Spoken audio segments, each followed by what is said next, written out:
해당 초등학교에 어떠한 결제 라인에 있었던 분들은 좀 각성하셔야죠. 이 공고문이 붙기 전까지 일단 공고문을 작성하는 교사가 있을 것이고, 부장님이, 교무부장이든 부장님이 있을 것이고, 교감이 있을 것이고, 교장이 있을 것인데, 이러한 결제 라인에서 그 누구도 거기에 대해서 알아차리지 못했다. 그 부분에 대해서 각성을 하셔야 된다고 생각이 됩니다.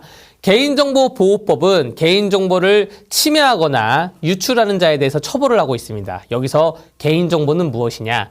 이름이나 주민등록번호, 전화번호, 이것만이 개인정보가 아니라 어떠한 다른 정보를 가지고 조합을 했을 때 그 사람이라고 추정할 수 있는 정보에 대해서는 다 개인정보입니다. 개인정보법에 대해서 유출했을 경우에는 개인정보법 제 71조에 의해서 5년 이하의 징역이나 5천만 원 이하의 벌금이에요. 만약에 이게 이런 개인정보가 지금 아이들이니까 아이들은 스스로 명예가 훼손됐다는 걸 인지를 못하는 것이지, 어떠한 직장에서 인사이동을 하면서 전 직원에 대해서 붙이면서 이 사람 이혼했음, 이 사람은 어땠음, 이 사람 일 잘 못함, 이런 걸 붙이잖아요. 이거 명예훼손죄예요. 형법 307조의 명예훼손죄고, 아이들도 명예가 있습니다. 법률로 보면 아이들도 명예가 있고, 그 아이들의 부모들도 명예가 있는 것이죠. 그 한부모 가정이라 하면 어떤 애의 부모에 대해서 주변이 다 아는데 추정을 할 수가 있는데 한부모 가정이다, 학습이 부진하다, 이런 얘기는 부모의 명예도 훼손될 수가 있기 때문에 명예훼손죄로도 처벌될 수가 있고요. 또 개인정보보호법상 유출 문제로 인해서 또 처벌이 될 수가 있습니다.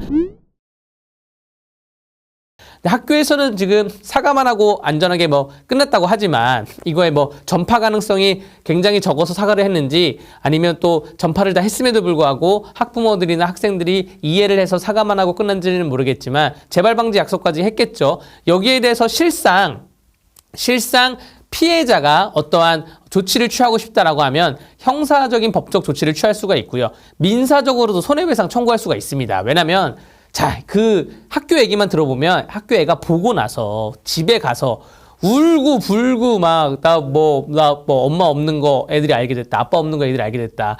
엄마 학습 부진이 무슨 말이야? 엄마 이게 다 모자르단 말이야? 울고 불고 난리치면 한 가정의 평화가 깨지는 거예요. 그 평화가 깨지는 거에 대해서 위자료 청구를 할 수가 있고요. 손해배상 청구를 할 수가 있고요. 이 선생님들은 공무원이기 때문에 국가 배상에 의해서 국가 배상을 청구할 수가 있습니다. 공무원이 고의 또는 과실로 인한 위법한 행위이기 때문에 위법성에 대해서 나중에 따지게 되겠지만, 국가 배상 청구도 할 수 있는 굉장히 중차대한 일이라 보여지고요. 포털 사이트나 혹은 아니면 통신사에서 개인정보가 대량으로 유출된 사례는 좀 많이 있습니다. 내가 거기서 다투기 위해서는 대량으로 유출된 그 피해자들을 모아서 단체 소송을 제기하던가, 혹은 본인 스스로가 그 개인정보를 유출당한 그 업체한테 소송을 제기하는 수밖에 없습니다. 징벌적 손해배상 제도가 있는 나라에 대해서는 개인정보 유출해서 한 명당 1,000만 원씩 배상해, 이렇게 나옵니다. 그런데 우리나라에서는 한 몇만 명이 유출되잖아요. 그러면 배상 금액이 어떻게 나오면 한 명당 10만 원 정도가 나오는 거예요. 한 명당 5만 원 이렇게 나오는 거예요. 그래서 내가 5만 원 받기 위해서 소송이라는 그러한 지지부진한 절차를 몇 개월을 내가 참고 인내해야 되냐.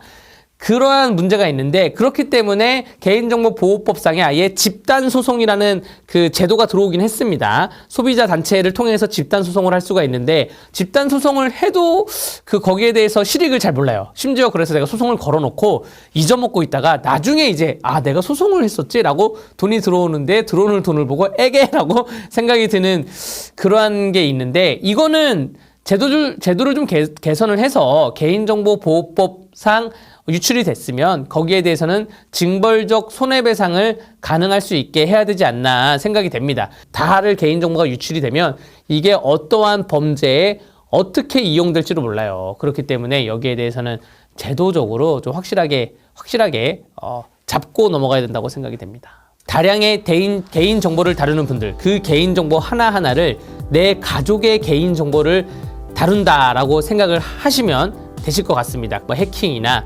침해나 유출에 대해서 좀 더 견고하게 내 가족을 다루듯이 해주십사 말씀드리겠습니다. 다음 기일에 만나요.